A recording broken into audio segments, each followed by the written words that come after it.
the three factors are affecting the MEC.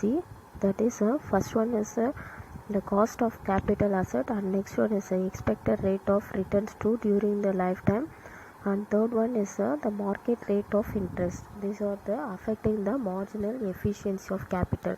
Okay, next the marginal efficiency of capital is influenced by the short run and as well as the long run factors. These factors is discussed in the discuss that for short run factors பார்த்தோம்னாக்கா demand of a product, liquidity asset, sudden changes in இன்கம்ல sudden changes வருதுன்னா அது current rate of இன்வெஸ்ட்மெண்ட்டில் current rate எவ்வளோ இருக்குது அதுதான் வந்து இது டிபெண்ட் பண்ணியிருக்கோம் short run period எம்இசின்னு.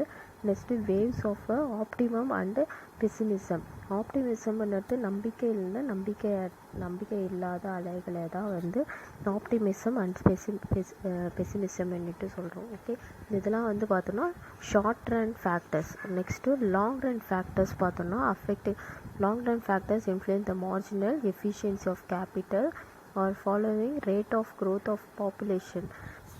Population growth வந்து அது ஒரு லாங் ரன் ஃபேக்டர் சொல்கிறாங்க எம்எஸ்சிக்கு. நெக்ஸ்ட்டு டெக்னாலஜிக்கல் ப்ராக்ரஸ்னுக்குள்ள இம்ப்ரூவ்மெண்ட் ஆஃப் டெக்னாலஜி. ஓகே, அது இண்டஸ்ட்ரீஸ் இதெல்லாம் வந்து இம்ப்ரூவ்மெண்ட் ஆகுனா வேரியஸ் ப்ராஜெக்ட் இம்ப்ரூவ்மெண்ட் ஆகுது அது. Next monetary fiscal policy. Next பாலிசிஸ்லாம் இம்ப்ரூவ்மெண்ட் பண்ணுறது மூலியம் money policy, labour tax policy இதெல்லாம் வந்து பார்த்தோன்னாக்கா பாலிசி இம்ப்ரூவ்மெண்ட் சொல்லுவாங்க. Next political environment it is political stability, smooth administration, maintenance of law and orders இதெல்லாம் வந்து பார்த்தோன்னா political environment. Next resources availabilities பார்த்தோன்னா cheap abundant to the supply of nature is related to the affecting the labor stock and capital enhanced to the MEC. marginal efficiency of capital எடுத்து பார்த்தோன்னாக்கா resources availability இதுவும் வந்து ஒரு long run ஃபேக்டர்ஸ்ன்னுட்டு சொல்லணும். அப்போ long run factors பார்த்தோன்னா 5 factors இருக்குது.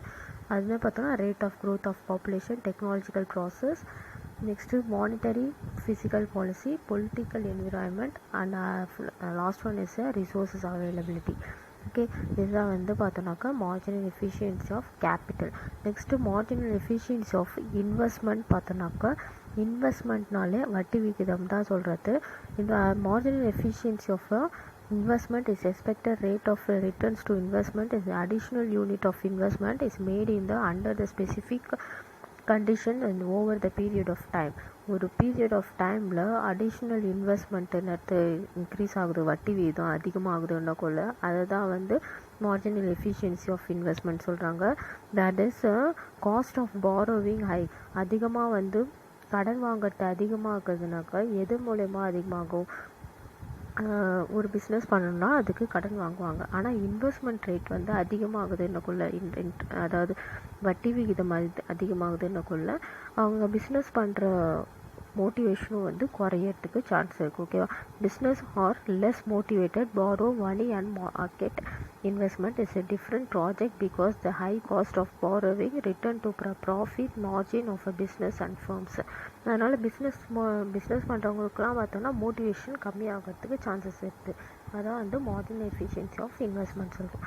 Okay, marginal efficiency of கேபிட்டலுக்கும் marginal efficiency of இன்வெஸ்ட்மெண்ட்டுக்கும் உள்ள டிஃப்ரென்சேஷன் ஓகேவா என்னென்னு பார்த்தோன்னாக்கா it is based on the given supply price for capital. அதாவது மார்ஜினல் எஃபிஷியன்சி ஆஃப் கேபிட்டல் வந்து பார்த்தோம்னா பேஸ்ட் ஆன் த சப்ளை ப்ரைஸை பேஸ் பண்ணியிருக்கோம். Next MEI marginal efficiency of investment பார்த்தோம்னா it is based on the induce change in the price of change in the demand and capital.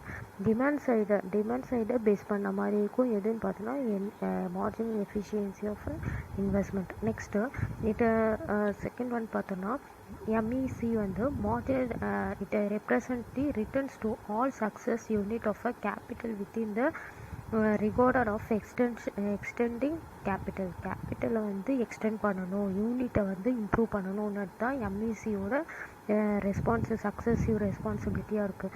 Next marginal efficiency of investment பார்த்தோன்னா the shows in the return on just those in the unit of capital over uptrend in the expected in the capital stock தான் வந்து importance கொடுக்குது. நெக்ஸ்ட்டு எம்இசியில் the capital stock is taken into the x-axis diagram. இது வந்து x-axis diagramல investment, அதாவது capital ஸ்டாக்குன்னு இருக்கும். அதுவே வந்து the amount of investment is taken into the x-axis diagram in the MEI. Okay, next MEC is a stock concept and MEI is a flow concept. Okay, flow concept இருக்கும். next the MEC is determine the optimum capital stock of economy the each level of interest rate. It determines in the investment in the economy each investment in the given the capital stock.